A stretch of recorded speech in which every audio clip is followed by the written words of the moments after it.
Okay, so I thought I would go through all of the articles I've been saving for this class having to do with technology and education, and and present a whole raft of articles to the class tonight. But as I was doing that, I realized a pattern had emerged. There are a lot of articles, and I see this just about every week. There are a lot of articles that express, I'm not even sure how to say it, fear, dismay, uh, and a dis-ease, unease with technology in the classroom. And it's the phrase screen time always comes up. And I've been in this field a very long time. I was one of the pioneers.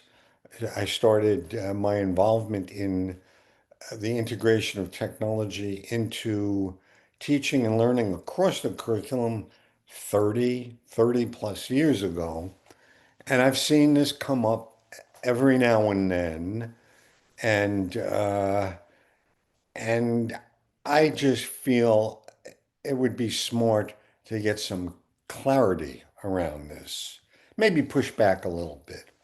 So I'm titling this segment of our class The Screen Time Boogeyman Bubamaisa. Bubamaisa is Yiddish for grandmother's fable. And that's the way I feel about this. I don't understand this whole screen time boogeyman. So, to be fair about it, I want to start supporting that just a little bit. I label this Exhibit A. And here's an article from, I guess, the magazine or journal of NEA, National Education Association. And the headline reads, All That Scrolling, How Screen Time Impacts Students. So I found this article to be more balanced than most of the others. And here's their key takeaways. Students' recreational screen time has likely increased substantially during the COVID pandemic. It's true, the kids are online and using social media more than ever. And as teachers and as supporters of parents, we should be mindful of that. Key takeaway too, despite correlational evidence pointing to adverse effects, more research needs to be conducted to determine the causal effect of digital media on anxiety and depression. And I'm going to talk more about that because I find, and I give NEA a lot of credit for pointing this out, that a lot of people are jumping to conclusions. I think people like boogeymen, you know, uh, and so I want to, I want, I want to acknowledge any actual problems there are, but not blow them up out of proportion, especially to the point where people don't use the technology for the wonderful instructional things it offers. And three, they say many educators, however, see the effect on their students in addition to communicating with parents about their children's online habits. They're determined to model a responsible and educational use of technology in their classrooms, and amen to that.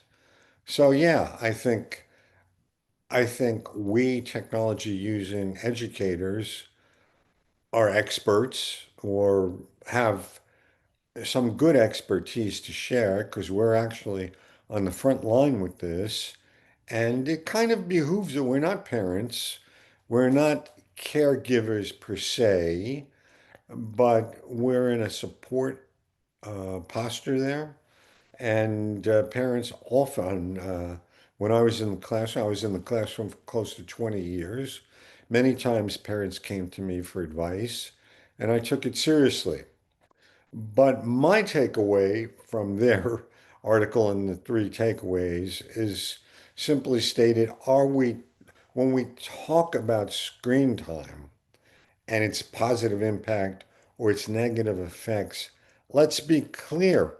Are we talking about classroom screen time or non-instructional screen time? And let's keep that distinction in front of us. It's crucial. And perhaps, as I was just saying, it's both. We need to be aware of the possible negativity, particularly that which happens outside the classroom. And while we're tapping technology to do the wonderful things it offers us to make the learning experience that kids have better, far better. And so underneath that, a couple of little items. Here's something from the Harvard Medical School Journal. Okay, that's that carries some authority. Headline: Screen time and the brain. Much of what happens on screen provides impoverished stimulation of the developing brain compared to reality, says whoever it was who was interviewed.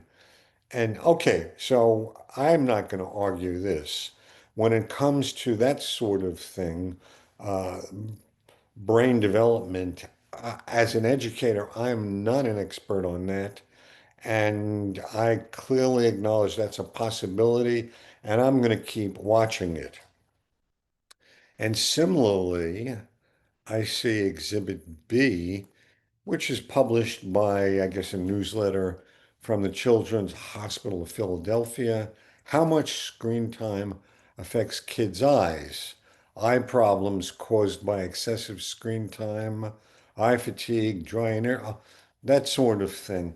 Yeah, I have to acknowledge that I am not an expert on maintaining healthy eyes. And I see the possibility that having kids get their lessons on a screen may pose an issue.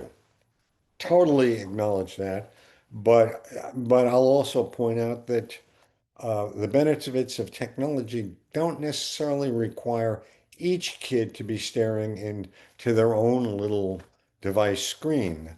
Oftentimes, teachers do wonderful things in terms of instruction using a large interactive whiteboard, which wouldn't have that particular impact or not nearly to that degree. So let me throw that in. But and I'll big bullet this. All of this is okay, fair points, but what does this have to do with this sort of, uh, I'll label it from my opinion, not fact, but my opinion is this is somewhat hysterical. And here we have the Times, and this came out very recently. And to their credit, they label it as opinion, a guest X-ray, essay, the screen that ate your child's education. That's pretty strong. That's pretty inflammatory. And I think it's pretty incorrect, my opinion. And there's the link to that article if you choose to access it. Again, it's a guest X essay, and it's from very recently, just a couple of days ago. So this was offered to the Times by Dr. Twenge, I guess that's the pronunciation, uh, written by, I guess, a staff writer, or perhaps she's quoting maybe it's her piece, and she's quoting Dr. Twenge. a psychology professor at San Diego State University and the author of 10 Rules for Raising Kids in a High-Tech World, and that's certainly a challenge. Okay, so it says, this article says, standardized test scores of American students had been rising for decades. Then they began to slide, dropping to their lowest point in 2 decades in 2023 and 2024. And I brought this into our class and we discussed it. And I think this is presented as if it were a smoking gun. But when I unpacked it for our class, I went back to these standardized test scores, I'm pretty sure, are the nation's report card, which is the reporting on test scores from the National Assessment of Education Progress, colloquially known as the nation's report card. I traced that back to 1999, the first year that those tests were reported on. And I would characterize uh, our American students' learning performance as demonstrated by these standardized tests in 1999 as miserable. And of course, the most salient of all of the scores was the eighth grade reading score, which was roughly a third of our eighth graders uh, score for reading, at at the level they call proficient. Maybe a tiny bit above a third. And now, in the most recent reporting, it's a little bit below a third. So yes, technically this is correct. The scores have gone down, but I'm putting this in my words. They've gone down from really poor to more than really poor.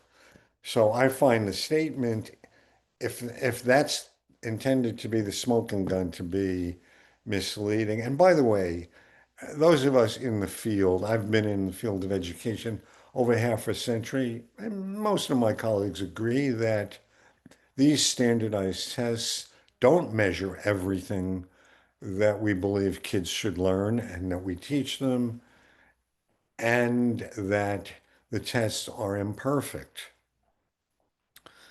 Which I'm not saying that they're no good for anything, but we can't cherry pick this and say, aha. Okay, let me move on and scroll down. And so this person goes even further, stating, but that's only part of the story. The decline in test scores started well before the pandemic. True, yes. The minuscule decline from the always poor scores, that decline may have started before the pandemic. So now here we come to the statement. One obvious culprit is smartphones. Really? How do we know that? And so this quote I have here from The Guardian, I'm quoting someone who's repeating a well-known statement from the field of science. And in science, rule number one is always correlation is not causation. Correlation is not causation. Correlation is not causation. Let me put it to you another way. Our prisons are filled with murderers, and those murderers drink water every day. But they didn't become murderers, most probably, because they drink water. That correlation doesn't point to what caused the condition. So I don't think that smartphones are an obvious culprit. Although they're present, here's another statement. The negative impact of smartphones on learning is one reason many school districts have instituted a bell-to-bell ban on smartphones in K through 12, including public schools in New York State, which also banned students' personal laptops, tablets, and smartwatches. And my feeling is, really? That's not the way I saw it. I saw it, there was a great outcry from teachers and parents too, that the devices in the hands of the students uncontrolled was distracting and disruptive and not that there was a research to show that it was compromising their learning. Everyone was uncomfortable with this. Kids were looking at their phone instead of paying attention. But that doesn't necessarily prove this point. In fact, I would counter it by saying, well, if you were giving these kids truly motivating, engaging, interesting learning activities, they wouldn't default to their smartphone. They're going to do the thing that is most interesting to them, which could be the lesson. Okay, you know that's a theme that I love. Okay, what does it say here? That's progress, especially when 83% of K through 12 teachers surveyed by one major union think that smartphone bans are a good idea. Well, if you can't control the distraction and disruption, I probably agree. But I think there's an awful lot of things we could do in between. We could certainly have kids using their smartphones to do on-the-fly research if we gave them activities that required that. These days, nearly every middle and high school student and a good number of elementary grades as well brings a laptop or tablet to school and uses it at home for homework. Well, that's the world we live in. Um, One of the great moves for progressive education is authenticity. We want to teach kids in an authentic scenario. What's the world like? And let's learn in that, the way that the world is. And I didn't like much of what's in here. I mean, here's an example. Sylvia, a parent of a ninth grader in Washington, wrote in, in a magazine that her son was spending every class period watching TV shows and playing games on his school-issued laptop. He often had no idea what topics his classes were covering. When she asked school administrators to restrict her son's use of the laptop, they resisted, saying the device was integral to learning. Well, I'm not so sure that Sylvie really understands what her son was doing and the possible value of it. And but end of the day, this is just one anecdote. This is one parent complaining about one student's experience. I'm not going to draw broad-ranging conclusions about that. I'm sure we could find parents who have great things to say about how much better school and the learning experience is now because their kids have access to the web to do on-the-fly research and to collaborate with other kids through things like Google Docs and on and on and on. Our class is all about uh, the wonderful advantages and advances the technology offers, and we spend months covering that. Okay, one last statement from me. In a survey by American teenagers by the nonprofit Common Sense Media, and I hold them in high regard, one-fourth admitted they had seen pornographic content during the school day. Almost half of the group saw it on a school-issued device. And yeah, well, again, anecdote. I hate to admit it, but back in the day when I was in eighth or ninth grade, there were those guys who had Playboy and uh, other teacher frowned on magazines being passed around the class under the desk. That didn't come from having digital devices. Uh, I would say, come on, you know, uh, this is not a good argument against this. And uh, I want to just briefly point out to this screen shot I took here from Education Week, and this goes back to 2010, 15 years ago, and they're talking about class management systems monitor students' monitors, that there are digital resources that enable teachers to do things like monitor from their desk what the kids are looking at and to control what they can get, what content they can call up and all sorts of things. So it's not it doesn't have to be the Wild West. We know what to do. And so that's not the slam dunk argument against the presence of connected devices. And this one goes on to say, talks about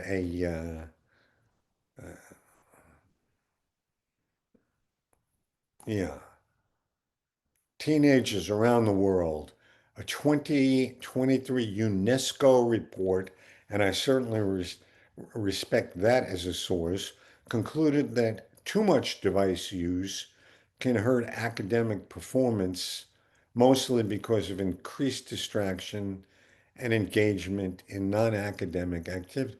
And, I readily admit that that could be the case if teachers don't actively and proactively do the things we know they can do to get a handle on that. Anyhow, since this 2023 UNESCO report was cited, I did a little poking around and I found an item online from the United Nations, and it's talking about this UNESCO education report that advises not no use, but appropriate use of technology in schools. And it offers this nice little nugget here. I'm not going to read it, but it talks about the presence in the classroom of personal connected digital devices as having huge potential to deliver high quality instruction. And if anyone wants to see that, I've included the link there. And this goes on and on and on. But I want to point out that trying to remember the year. It would have been, I think, 2004. That was 21 years ago. I had my first book published. Actually, I did it with a colleague by the name of Bernard Percy, who was a bit of a mover and shaker in the ed tech world. And that the book is still being offered by Barnes and Noble. Thank you, Barnes and Noble. But even I thought it was outdated. But one of the big points I make is that the kind of argument against students using personal computers, that's what the book's about. It's arguing that that's an incorrect posture for caring people to take. You simply need to understand how the technology can be integrated better and how the experience can be managed better. That was 21 years ago, and I'm really unhappy to find this argument, this brand of argument resurfacing now. Very disappointing. And I think if anything, it shows how little is understood. There's a well-known saying in our field, education, that teachers teach the way they were taught, meaning they carry over from their experience as students into their experience as teachers, their understanding of how things can work and how they should be. And so much of that is not the case, has been improved by the presence of digital technology in the classroom. And, lay people, I understand that it's hard for them to know all of this. I mean, it's like going to the doctor. People bring to the doctor their understanding of medicine, in their own personal life, and they're not aware of how complex that field is and the leaps and bounds of improvement it makes continually. Similarly in education. So I chalk all of this up to a limited understanding, a limited vision. And what really needs to happen is we educators need to educate the general public. I'm sure once they understand this, they'll get it. So here's another item that appeared in the Times. And this was more of a factual, informational item. Headline: how much screen time is your child getting at school? We asked 350 teachers. Okay, I totally respect that, but I wonder, and I'll bring this up again towards the end of this bit, is that really a valid issue? How much time the kids are spending in front of this, as opposed to what are they doing? What's the advantage of it? It's as if it's as if there's a threshold. Certain amount of time is good. Maybe more time is okay. A certain amount of time is bad. It's not about the time. It's about the quality and purpose of the experience. So what is it? 3 and 4-year-olds in Villa Lobos district in Duncansville, Texas, use iPads. Is that astounding that 3 and 4-year-olds? Well, I guess the first time you hear about it, it's kind of shocking, but why not? I mean, if you look at the kind of content resource they're looking at, it's kiddie stuff. I mean, it's like PBS educational TV programming that's made appropriate for very young kids. Um, yeah, so they're using these devices in in classrooms for very young kids, but I've witnessed this, I've observed this. There are resources to be used with those kids that are highly appropriate. So again, let me pose the question. Is there really any good point in quantifying the time students spend learning supported by screens? Isn't it more sensible to ponder, is learning activity students are asked to engage in of high quality and likely to succeed because it is inherently engaging to today's students? Yeah, with or without the technology, teachers feel, and they'll talk about this freely, it's so hard to get these kids on board, whether they're sitting there with a smartphone or not. And so much of what's available to teachers to share with kids is highly engaging. It's calculated to engage kids. And finally, technology, I say this in our class all the time, technology is the enabler that finally supports teachers in shifting from traditional teacher-centered instruction to more relevant, more engaging, progressive, student-centered learning activities. Yeah, and we could also just say going from what is tedious and boring to what is potentially exciting and inspiring. And so it's a shift. The technology is the catalyst that makes this shift possible. So many of these progressive, engaging practices were known before there was classroom technology, and it was so hard to make it work. Now, with the technology,